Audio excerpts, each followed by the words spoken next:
دوستان عزیز همه کسا خوش اومدین. هزار رحمت کلان. یک چیزم به هر یک شما ما شونتم اینا دو دارچه ما میمونه.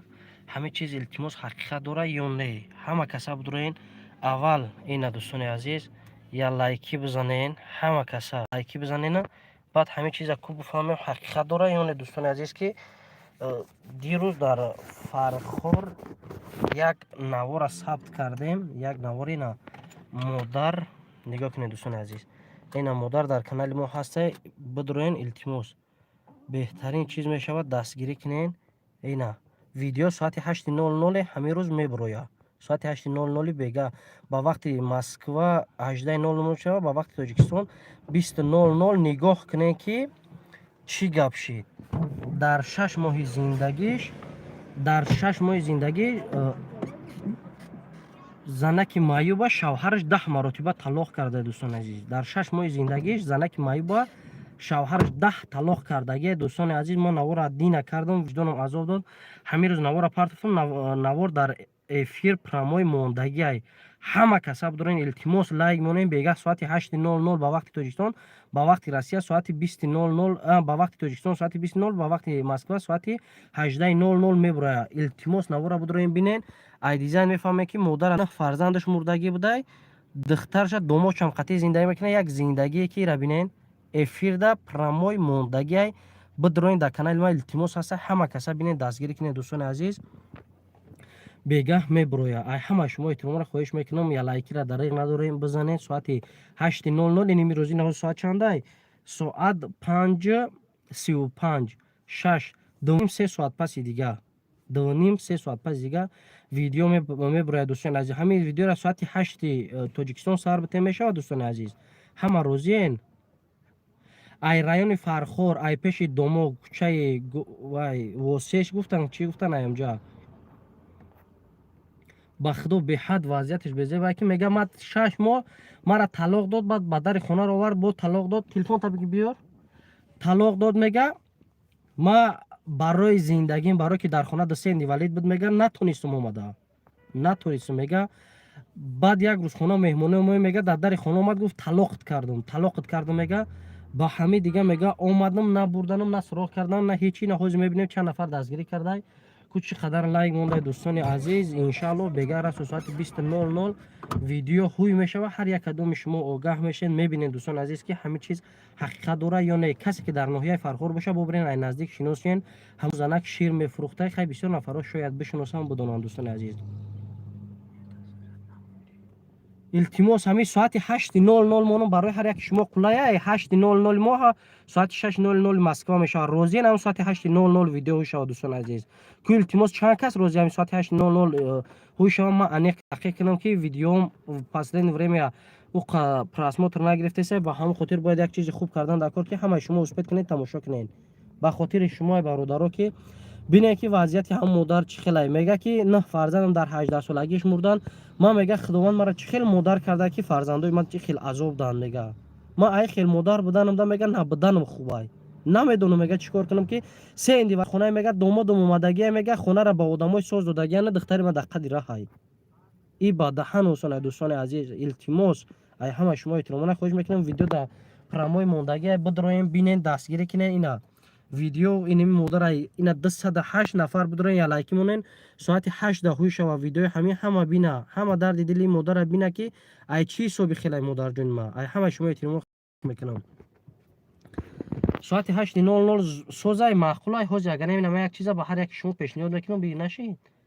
یک چیزا به هر یک شما پیشنهاد میکنم. از ما عین حال قرار داریم در ناحیه فرخور در کالیمارکس. اینا کالیمارکس داریم هوز اینجا ان شاء الله روست بگه نوارا کوشش میکنیم به هر یک شما پیشنهاد کنیم کو خوی کو مرا بلندمون. اینا دوستان عزیز 182 نفر نگاه کنین. 182 نفر دوستان عزیز چند تا لایک گرفتگی 18 تا. التماس اینم خیلی کانال ما میدروین. اینا کانال ما رحیم پروداکشن افیر رفته سه. اینا بعد افیر اینمی پریمیر دای ته دای از برای الله 191 نفر بدروین یا لایکی را بجقین.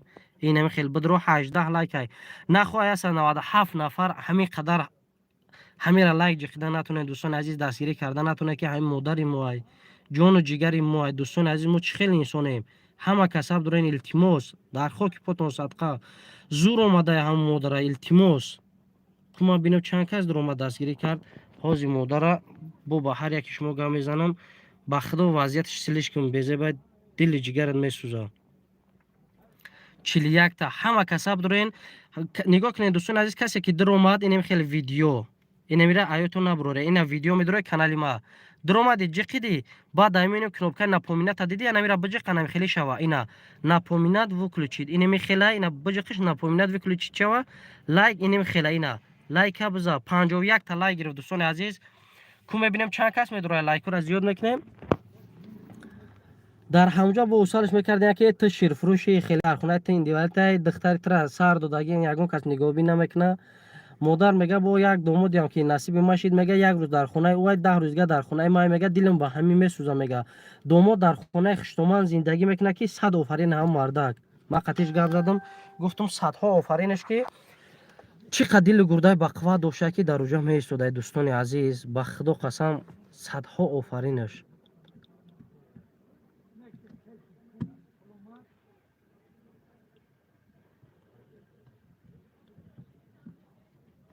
هزار آمد اینا کسی نیست که لایک همون دو که حاضر میبینیم چند نفر لایک همون دوستان عزیز بسیار نفر مرا میگن که برای تو چی قدر لایک میگوی لایک میطلبی با او خاطر که دوستان عزیز اگر بخوای تو همین را دستگیری کردن اینی میرا میخوای دستگیری کردن پول با زور مثال پول گذروندن زور نمیرسه بدرو ویدیوش لایک مون کامنتر بنویس ان شاء الله ثوابش میرسه تا با واسطه تو دیگه آدمو میبینن خیر میکنن بهترین کار اینه نگاه 203 نفر 63 تا لایک ای همین همه کسب دارن 200 300 تا لایک دین ساعت 8:00 نه ویدیو دیدین نه پوینات ساعت 8:00 هوی میشه امروز 24 فوریه ها ساعت 8:00 همه هوی میشه و میبینن دوستان عزیز خطون خلاصا میبرن که در چی احوال مادر وضعیتش زندگیش زور اومدنش همش بعد میفهمیم با خدا ما حاضر برای ویدیو را گذراندن امروز یک کار خیر دیگر کردم که در مکتب اینترنت فرخار کار خیر را انجام کردیم گوشت گرفتیم شوربا کردیم همش ان شاء الله پیشکش شما میکنیم دوستان عزیز میبینیم همه کسا ما 2 منوت دیگه وقت دارم برای گپ زدن این میره بدورین همه کسا کو 100ش کنین 200 نفر التماس همین 100 تا لایک کنین 73 تا لایک گرفته گای همین 100 تا لایک نکو میدرویم نگاه کنیم خیلی کانال ما دا میدرویم افی رفته سای تا افی دین ویدیو اگر نتونین خیلی ویدیو را میج خین ایجاد نه جای ویدیو دا زری تل 215 کس نه در رفته سای این میجا دا میج خیمنا 79 کس های همین دوستان عزیز 200 کنین 100 کنین الحمدلله بهترین میشوه 100 کنین که ساعت 8 دهوی میشوه همه کسا تماشا کنین بعد دوستو با رفیقتون پیشنهاد کنین که بهترین کار ثواب میشه همیرم یک خواهری مو پیشنهاد کردگی یک خواهری جون و جگر مو پیشنهاد کرد که همین خیلی بسیار نفرای با بعد دوربینی انم برادری که 300 کیلو بود با خود قزل سو رفتیم بسیار نوارای خوب و جالب گرفتگیم ان شاء الله که پیشکش هر یکی شما میکنین دوستان عزیز ما همه شما می ندارم فقط یک کار کنین که همین کارهای خیر ما را دستگیری کنین بهترین میشه ما الحمدلله بعد همین کار اومدن نه کنکورس رکلام میکنم نه یگان چیز دیگه رکلام میکنم فقط همین سیستم رقم بدم که دستگیری شوه بهترین شوه دوستان عزیز راست که میخوام یکدیگر دستگیری کردن همه کسا در گرد یکدیگر قوی باشیم دستگیری کنیم بهترین چیز میشه هزار رحمت کلام کسی که میدره همین ویدیو دستیل که ذکر پیت کرده اگه لایک میمونه همین ویدیو را دستگیری میکنه ان شاء الله که هم خداوند در نامه عمل حساب میکنه هم ان شاء الله که صاحب یک دهنون میشوه یک بار دیگه ما به شما پیشنهاد کنم این احوال مادر کو چند تا لایک شید 97 تا 3 کسی دیگه لایک بزنین التماس 3 کسی دیگه 1 2 3 کو 3 کسی دیگه میبینیم کی لایک میزنه 3 کسی دیگه شیر بچو کو همه 3 نفر کی میزنه که همین 100 میشه اینا رفتیم 1 2 98 2 کسی دیگه شیر اینا زنده باشین هزار رحمت کلام به هر یکی شما ما هر یکی شما باوری دارم که دستگیری میکنین 105 تا هزار رحمت کلام بدروین کردم گیرین ساعت 20:00 خوی میشه خیر دوستان عزیز